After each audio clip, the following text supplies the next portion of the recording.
And it's such a contentious topic, and it's something that, I think a lot of people have been commenting on. And the question is, a landlord refuses to consider people of color for potential tenancy. Is this legal? Cilna, what do you have to say about this?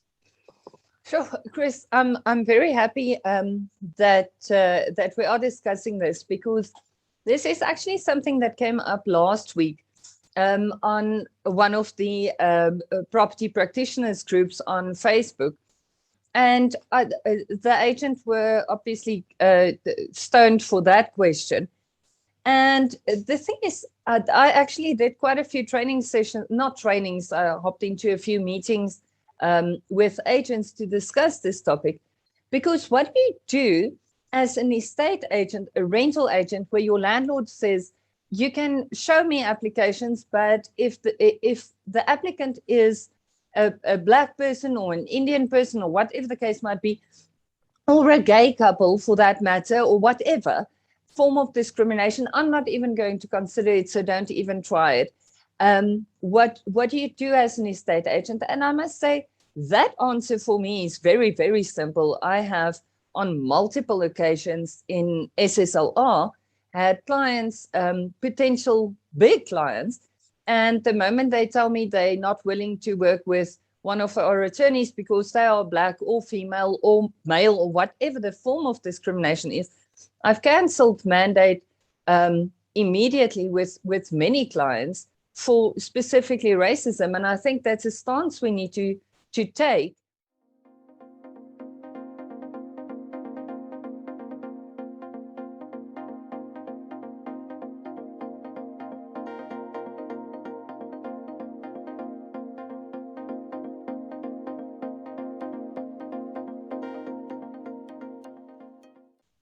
As business owners, yes, fair enough.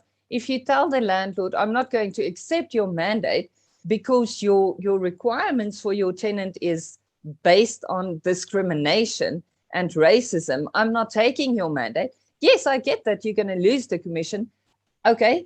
I am willing to sacrifice quite a bit of money to actually be able to stand up to my principles.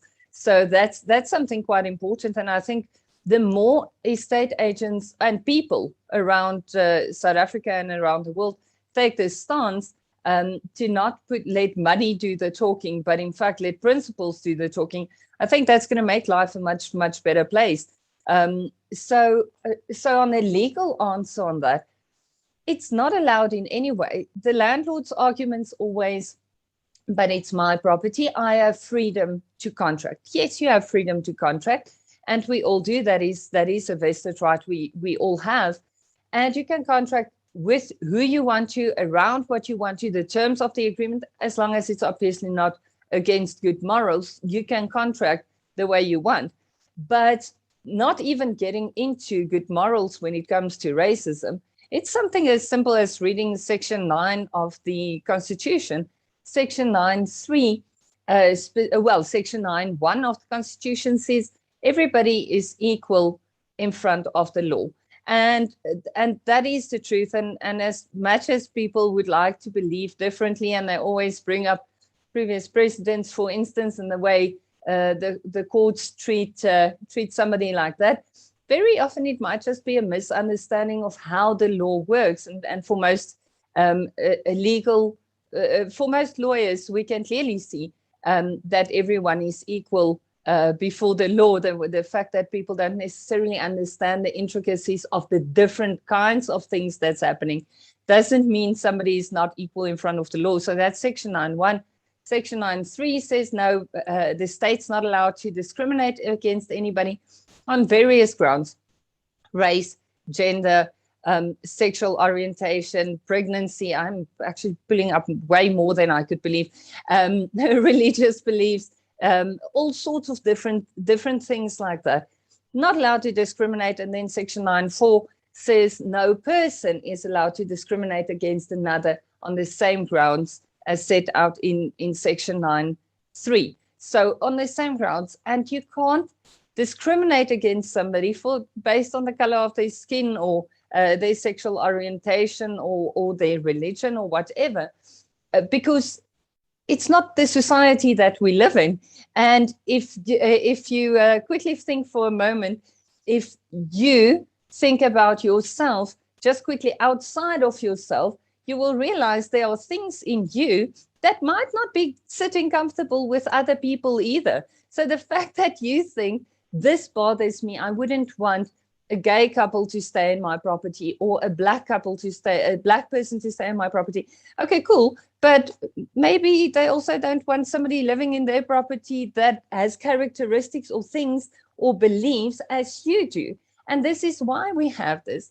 Section 39 of the Constitution then brings in a balance of rights, and we are allowed to limit some of the rights we have under the Bill of Rights in the Constitution for reasonable reasons. For instance, the moment we start talking about affirmative action, very often the argument is, but why can't I get this job as a white person? Because isn't that discrimination? Yes, but it's fair discrimination, because we need to bring the country back into a place where we can all thrive together and build a better country together. So just because it doesn't sit well and it doesn't suit you doesn't mean there's something wrong with our law. Our law and our Constitution is based on amazing principles of kindness and cohesion and living in a nice, pleasant, multicultural country. And the quicker people get it, and the quicker people start interacting with people of other races and other beliefs and other sexual orientations or whatever, the quicker they realize it's not really so scary, because let's be fair, racism isn't anything other than fear. And I'm willing to say that openly and publicly. And the moment you're willing to face your own fears, I can promise you that that black tenant in your property is going to be exactly the same as any other tenant. So I really would like to encourage landlords to just stop quickly and think. And actually, very importantly, estate agents not to do business with people that doesn't play the game that we should be playing in South Africa. Sure. Cilna, thank you so much for that. Just something to add to that, which is very interesting, because I've experienced this obviously a lot over the years. So as like most people know by now, so one of my businesses is Intergen, and my business partner is a black male. He's the chartered accountant. But it is so interesting. It does take effort to also make sure that you guys properly understand each like culture and things like that, because we do originate from different cultures, and that's the bottom line. There's certain understandings on how a person engages or interacts, certain things that can be said, can't be said. And I mean, it's surprising enough, it's not even a race thing. So we're finding this even now within white cultures or within black cultures, like a black on black person or white on white person.